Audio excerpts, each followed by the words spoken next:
Il est 23h à Abidjan. Madame, Monsieur, bonsoir. Tout de suite, les titres de votre édition.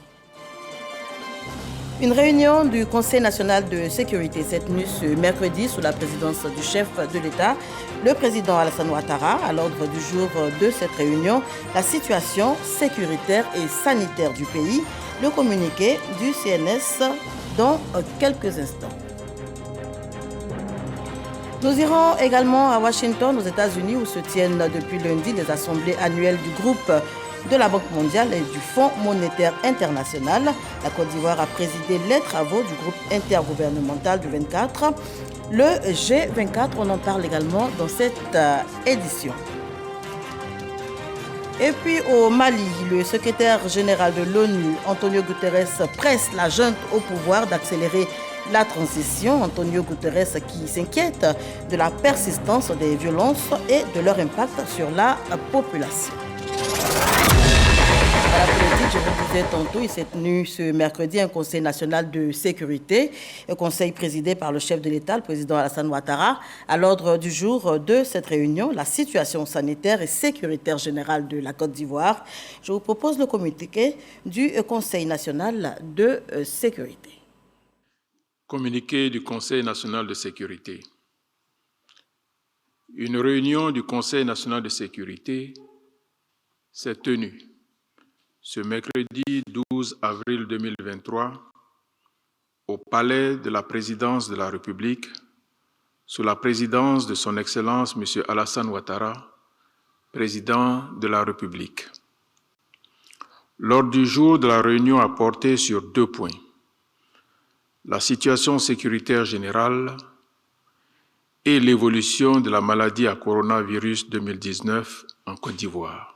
Au titre de la situation sécuritaire générale, le Conseil national de sécurité, à la suite de la présentation du ministre de l'Intérieur et de la Sécurité, note avec satisfaction que la situation sécuritaire générale est stable. Le Conseil national de sécurité se réjouit notamment des résultats enregistrés à ce jour sur toute l'étendue du territoire national dans le cadre de la mise en œuvre de l'opération de sécurisation des fêtes de Pâques dénommée Pakinou 2023.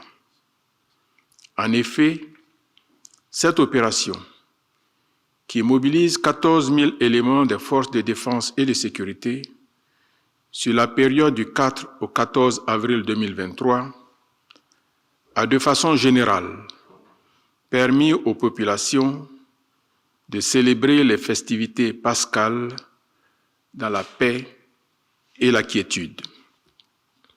Le Conseil national de sécurité déplore cependant la hausse du nombre d'accidents de la circulation enregistrés au mois de mars 2023 par rapport au mois de février 2023. Toutefois, le Conseil national de sécurité constate une baisse du nombre d'accidents mortels sur la même période.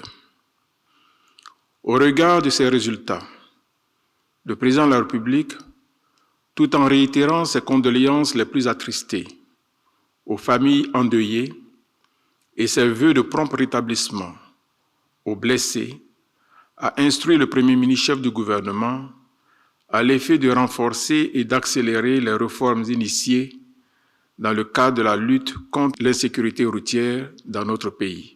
Concernant l'afflux de réfugiés en provenance du Burkina Faso, le Conseil national de sécurité note avec satisfaction le démarrage de la mise en œuvre d'une assistance humanitaire en faveur de ces personnes qui ont été accueillies par les communautés locales dans les zones nord et nord-est de la Côte d'Ivoire. Cette mesure, qui fait suite aux instructions du chef de l'État lors du dernier Conseil national de sécurité, a notamment permis, à ce jour, avec l'appui du corps préfectoral, des autorités locales et des partenaires humanitaires, le recensement biométrique de 4 235 réfugiés sur les 18 846 estimés par le Haut Commissariat des Nations Unies pour les réfugiés et l'identification et l'aménagement en cours de 2 sites de transit dans les départements de Ouangolodougou et de Bouna, destinés à accueillir provisoirement ces réfugiés dans l'attente de leur retour dans leur pays d'origine. Le président de la République remercie les communautés hôtes pour le bon accueil réservé à ces réfugiés, de même que tous les acteurs impliqués dans ce dispositif d'assistance humanitaire. Il a, en outre, tenant compte des aspects sécuritaires, instruit le secrétaire exécutif du Conseil national de sécurité à l'effet de s'assurer d'une coordination adéquate des diverses interventions humanitaires au niveau central et local. Dans le domaine pénitentiaire, le Conseil national de sécurité note aussi, avec satisfaction, que la maison d'arrêt et de correction de San Pedro, d'une capacité de 500 places, a été inaugurée le vendredi 24 février 2023. Cette maison d'arrêt et de correction, construite avec l'appui de l'Union européenne, permettra, d'une part, au tribunal de première instance de San Pedro de connaître désormais des affaires en matière pénale et d'autre part, de désengorger la maison d'arrêt et de correction de Sassandra qui recevait jusqu'à présent les détenus en provenance de San Pedro. Le chef de l'État, qui se félicite de cette avancée notable, a donné des instructions au ministre de la Défense ainsi qu'au ministre en charge de la Justice à l'effet de prendre toutes les dispositions idoines pour rendre cet établissement pénitentiaire opérationnel dans les plus brefs délais, notamment à travers un dispositif adéquat de surveillance sécuritaire. Enfin, le Conseil national de sécurité note avec préoccupation la situation alarmante de la pollution des fleuves transfrontaliers Bia et Tanoé entre la Côte d'Ivoire et le Ghana. En effet, une mission conduite par le ministre des Eaux et Forêts auprès des autorités ghanéennes du 13 au 16 mars 2023 a mis en évidence l'orpaillage illégal comme cause principale de la dégradation de ces eaux. Aussi, au regard de ces situations préoccupantes, sur le plan environnemental, le chef de l'État a instruit le Premier ministre, chef du gouvernement et l'ensemble des ministres concernés à l'effet de mettre en œuvre de façon diligente les recommandations convenues avec les autorités ghanéennes, dont la mise en place d'un dispositif de surveillance du niveau de pollution causé par l'exploitation minière illégale et le renforcement des opérations de lutte contre l'orpaillage illégal aux frontières avec le Ghana. Le président de la République, après ces différentes interventions, félicite tous les acteurs impliqués dans la sécurisation et la stabilité de notre pays. Il les exhorte, par ailleurs, à poursuivre les actions en cours pour améliorer la sécurité en Côte d'Ivoire.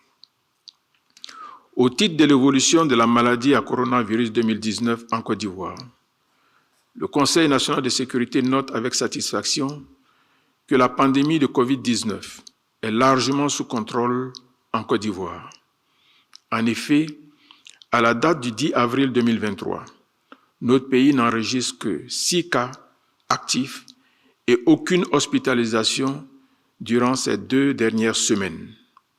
Par ailleurs, le taux de guérison est à plus de 99% et seulement un décès a été notifié depuis la réunion du Conseil national de sécurité du 12 janvier 2023. De plus, dans le Grand Abidjan, épicentre de la maladie avec 95% des cas, 52% de la population cible a été vaccinée. Le Conseil national de sécurité, se réjouissant des excellents résultats enregistrés dans la lutte contre la COVID-19 depuis 2020 dans notre pays, décide ainsi de lever, avec effet immédiat, l'état d'urgence sanitaire. d'alléger le dispositif de contrôle à l'aéroport Félix Houphouët-Boigny d'Abidjan, d'intégrer les activités de la COVID-19 en routine dans les établissements de santé, de retenir le service des maladies infectieuses et tropicales de Treichville et le centre hospitalier universitaire de Bouaké comme les seuls centres dédiés de prise en charge intégrée des maladies à potentiel épidémique et de basculer les 13 autres centres dédiés COVID-19 dans le système de santé en vue du renforcement des capacités des hôpitaux les abritant.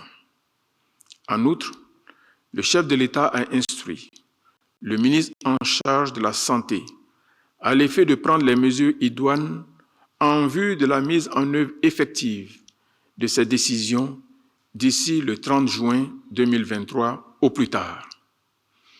Il a par ailleurs instruit les ministres en charge de la Défense, de la Sécurité et de la Santé à l'effet d'informer et sensibiliser largement les forces de défense et de sécurité, ainsi que le personnel de santé sur les décisions du Conseil national de sécurité. Le président de la République réitère ses félicitations au Premier ministre, chef du gouvernement, au ministre en charge de la Santé et à tous les acteurs engagés dans la lutte contre cette pandémie.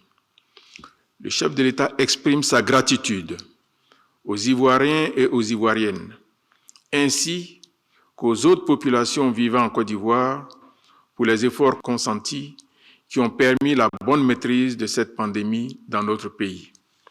Enfin, le chef de l'État les exhorte à continuer de respecter les consignes de protection et à se faire vacciner contre cette maladie.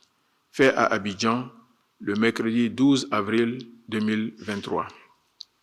Voilà, c'était donc le communiqué du Conseil national de sécurité de ce mercredi 12 avril 2023, lu donc par le secrétaire exécutif du CNS, Fidèle Sarasoro. On se rend tout de suite à Washington, aux États-Unis, où se tiennent depuis lundi les assemblées annuelles du groupe de la Banque mondiale et du FMI, le Fonds monétaire international.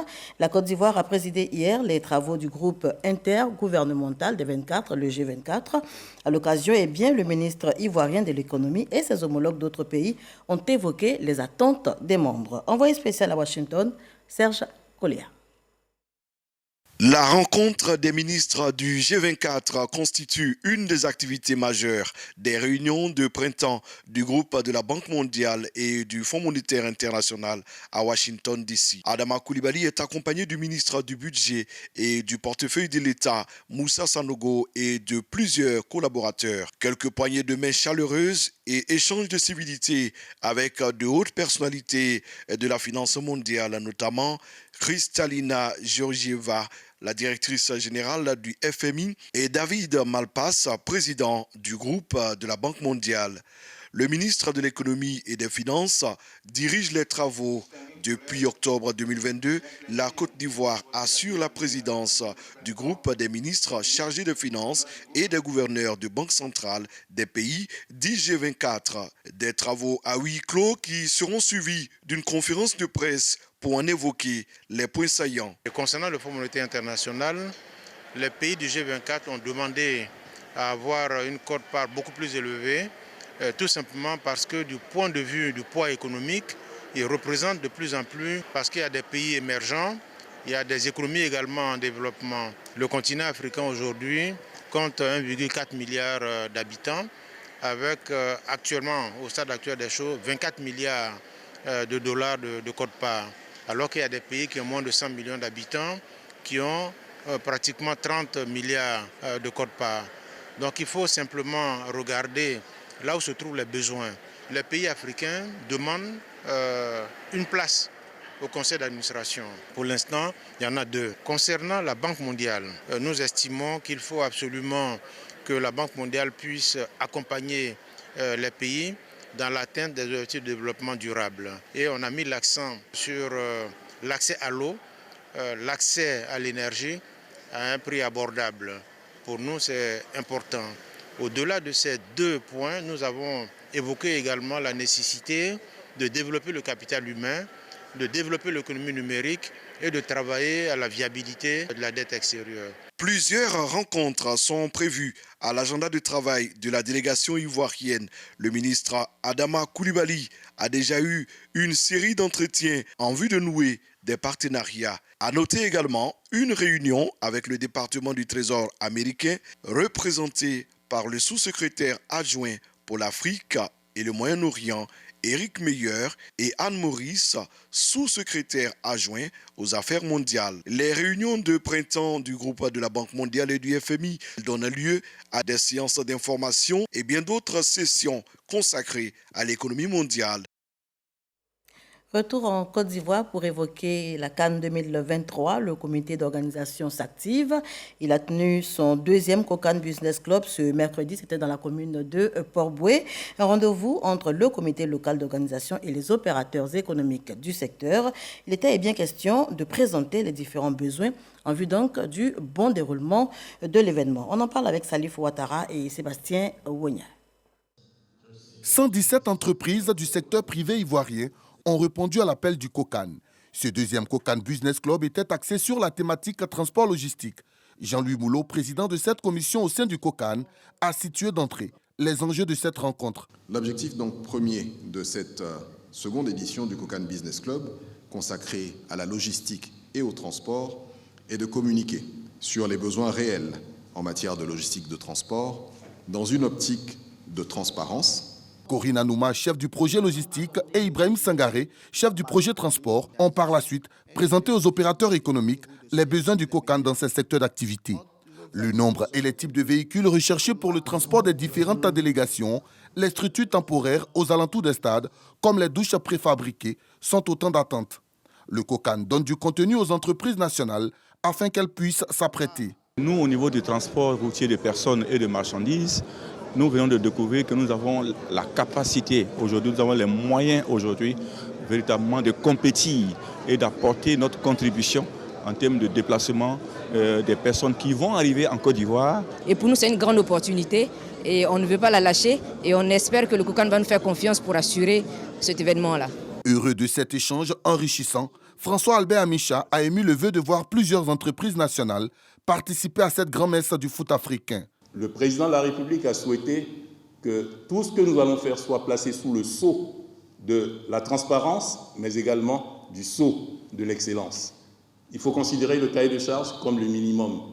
Mais s'il y a un plus, nous ne dirons pas non, en restant dans les enveloppes prévues, évidemment. Afin de mieux exprimer ses besoins, le COCAN a institué séance tenante des B2B permettant aux opérateurs économiques du secteur transport logistique de mieux comprendre les défis à relever pendant la CAN 2023.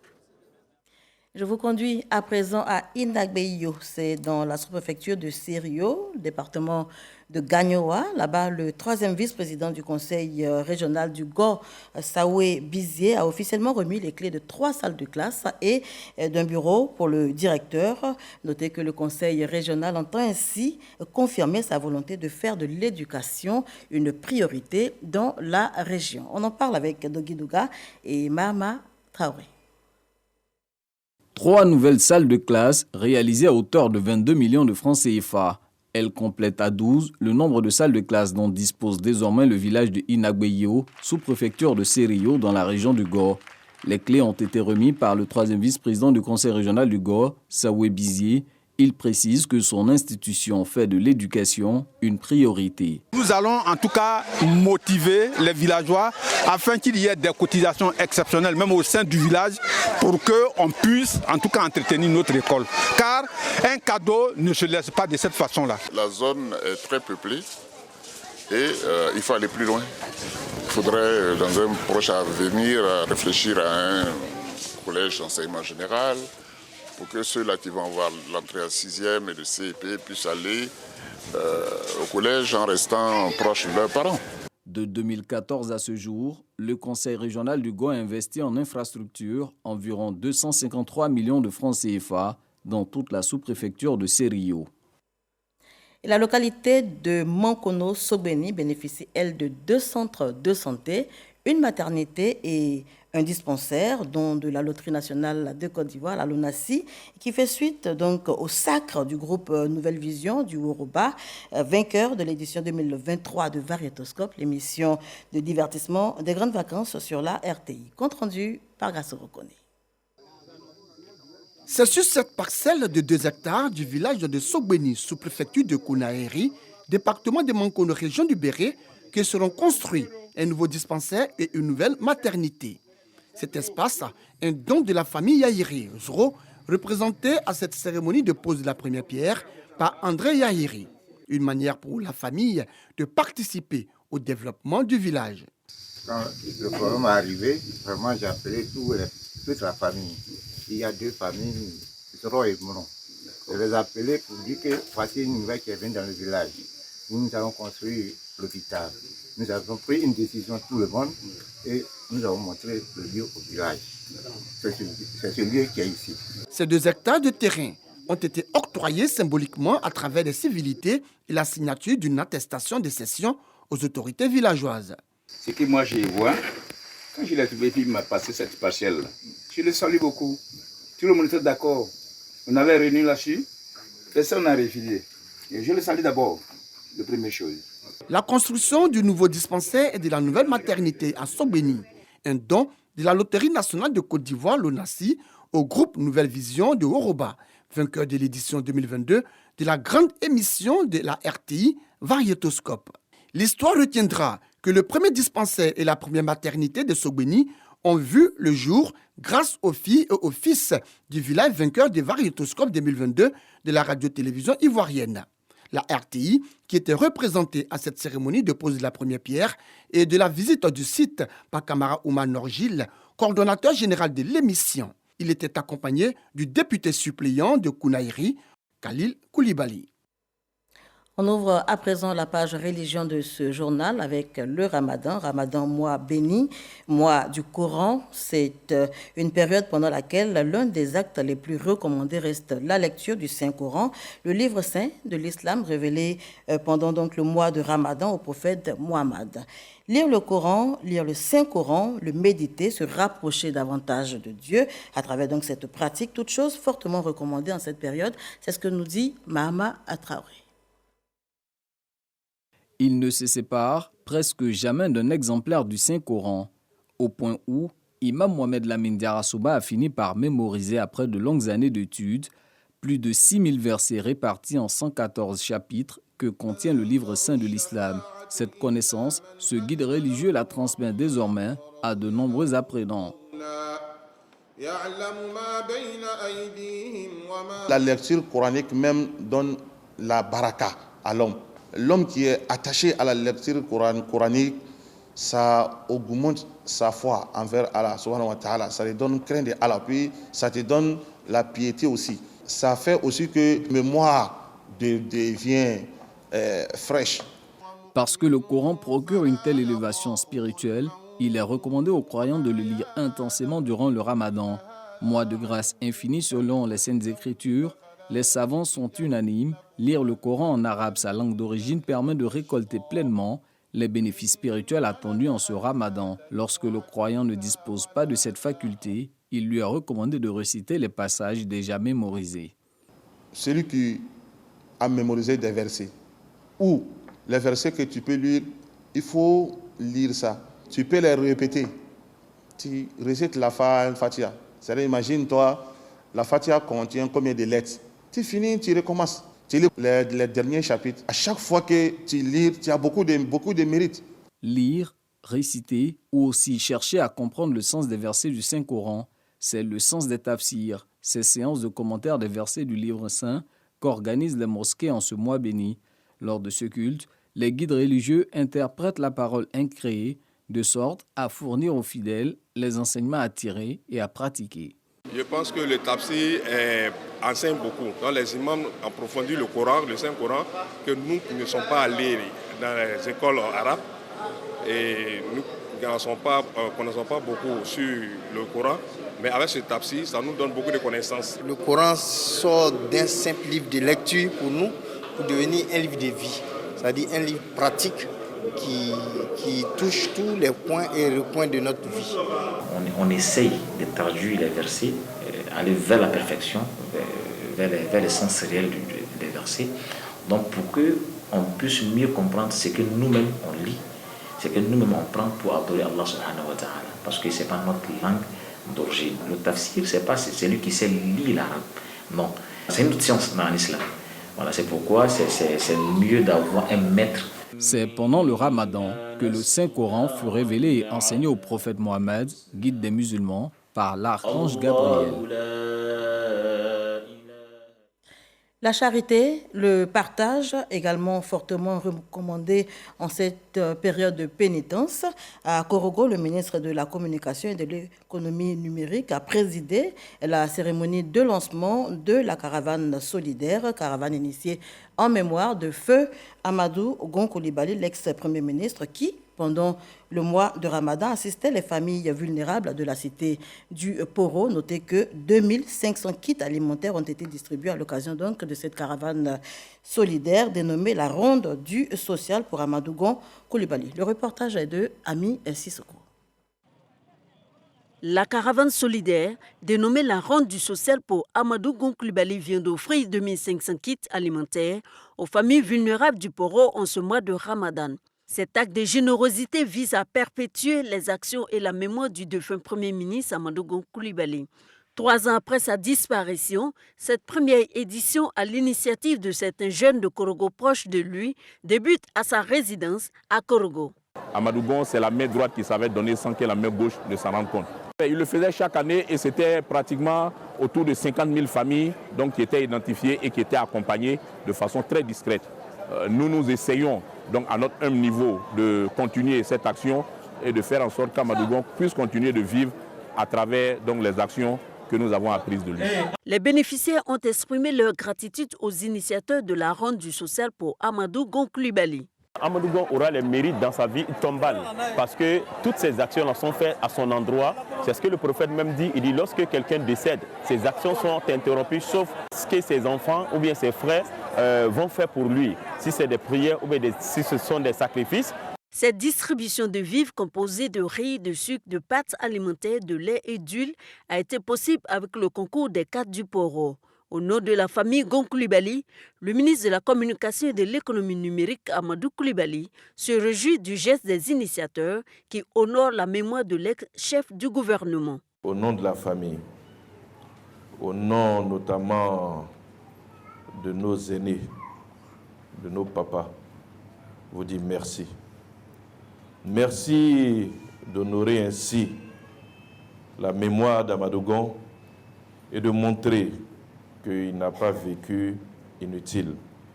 Et de montrer que pratiquement 3 ans après sa disparition, sa mémoire reste toujours vive dans nos cœurs. Au cours de ce partage, des prières ont été dites pour le repos de l'âme d'Amadou Gon Coulibaly et des bénédictions ont été formulées pour le chef de l'État, Alassane Ouattara. LRD, Nouvelle Énergie libérale pour la renaissance et le développement également solidaire des fidèles musulmans en cette période de jeûne. Le groupement politique a lancé la 7e édition de la tournée Solidarité Tour Ado 2023. Une tournée qui consiste, vous l'avez deviné, à faire des dons de vivre et non-vivre aux communautés. Eh bien, les communautés soufis en Sardine et Tidjani en étaient les bénéficiaires. On fait le point avec Abou Sanogo. Les communautés soufis, Ansardine, Mohamedia et Tidjani ont reçu la visite du président du groupement politique LRD Nouvelle Énergie, libéral pour la renaissance et le développement. Par ailleurs, conseiller économique, social, environnemental et culturel, Ali Badara Konati, les mains chargées de vivre pour permettre aux fidèles musulmans de passer un bon mois de jeûne.